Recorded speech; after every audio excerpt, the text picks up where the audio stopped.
Sungguh keterlaluan, inilah reaksi Nabi Muhammad saat disantet oleh seorang dukun Yahudi hingga sakit. Ilmu sihir memang benar-benar ada dan nyata, sama seperti perkara gaib lainnya.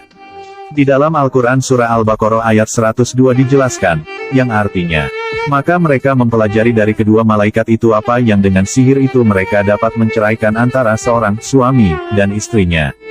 Perlu diketahui, sihir adalah upaya yang dilakukan manusia dengan meminta pertolongan kepada setan untuk mencelakai orang lain.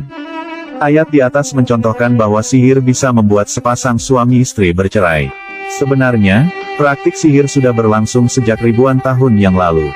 Kebencian dan sakit hati biasanya menjadi alasan mengapa seseorang mengirim sihir. Metode yang dipakai tukang sihir untuk mencelakai korbannya begitu bervariasi, ada yang menggunakan rambut calon korban, baju, gambar, dan lainnya. Sihir bisa menyasar siapa saja, termasuk Nabi Muhammad SAW. Seperti diriwayatkan Asy-Syaikhain dalam Bukhari dan Muslim, bahwa Nabi Muhammad pernah disihir oleh Labid al-Asam.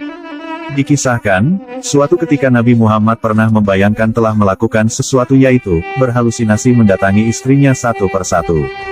Namun ternyata beliau tidak melakukannya. Kepada Sayyidah Aisyah, Nabi Muhammad mengatakan bahwa Allah telah memberikan jawaban atas pertanyaan yang pernah beliau ajukan. Jawaban tersebut disampaikan oleh dua malaikat. Aku kedatangan dua laki-laki, salah seorang duduk di sisi kepalaku, seorang lainnya duduk di sisi kakiku, kata Nabi Muhammad kepada Aisyah. Salah seorang malaikat yang berwujud laki-laki tersebut menjelaskan bahwa Nabi Muhammad tengah terkena sihir.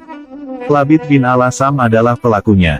Kata malaikat tersebut, Labid menyihir dengan menggunakan sisir dan rambut Nabi Muhammad serta kulit mayang kurma jantan. Sihir Labid ditempatkan di bawah batu di dalam sumur Sarwan.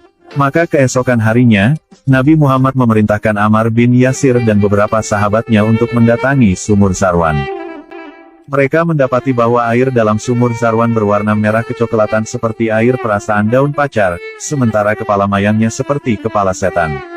Satu riwayat menyebutkan bahwa gulungan sihir tersebut dibiarkan di dalam sumur. Nabi Muhammad tidak meminta untuk mengangkatnya karena Allah telah menyembuhkannya. Beliau juga tidak suka menyebar keburukan kepada orang banyak. Nabi kemudian meminta agar sumur Sarwan ditutup. Sementara riwayat lain menyebutkan bahwa gulungan sihir tersebut diangkat dari dalam sumur. Setelah dibakar, buhul tersebut memperlihatkan tali dengan 11 simpul yang susah untuk dibuka. Pada saat itu, turun wahyu surat Al-Falaq dan Anas atau surah Muawwizatain kepada Nabi Muhammad. Setiap Nabi Muhammad membaca dua surat itu, maka terbukalah satu simpul tali itu dan demikian seterusnya hingga 11 kali. Sejak saat itu, sebelum tidur, Nabi Muhammad selalu membaca surat Muawwizatain yaitu Al-Falaq dan Anas. Ada yang menyebut juga surat Al-Ikhlas, Al-Falaq, Anas sebelum beliau tidur. Tidak lain, ini adalah untuk melindungi dirinya dari hal-hal yang tidak diinginkan seperti sihir. Kalau seandainya beliau sakit parah, maka Sayyidah Aisyah yang membacakan surat-surat tersebut dan mengusapkan tangannya pada tubuh Nabi Muhammad. Said Ramadan Al-Buti mengatakan, bahwa sihir yang menimpa Nabi Muhammad hanya berpengaruh pada jasad bagian luarnya saja. Artinya, sihir tersebut tidak sampai menyerang hati, akal, dan keimanannya. Nabi memang maksum, namun kemaksumannya bukan berarti beliau terbebas dari berbagai macam penyakit dan berbagai faktor manusiawi lainnya. Oleh sebab itu, Nabi Muhammad menderita ketika terkena sihir tersebut, layaknya manusia lain kalau terkena. Ketika seseorang mengalami sakit keras, maka wajar kalau dia diliputi hayalan atau bayangan akibat dari sakit yang dideritanya itu. Begitupun dengan Nabi. Beliau membayangkan telah melakukan sesuatu tapi nyatanya tidak. Al-Buti menegaskan, bahwa Nabi Muhammad terkena sihir tersebut bukan aib atau kekurangan pada dirinya. Sekali lagi, Nabi Muhammad maksum, terjaga dari kesalahan dan kekurangan dalam menyampaikan syariat Allah.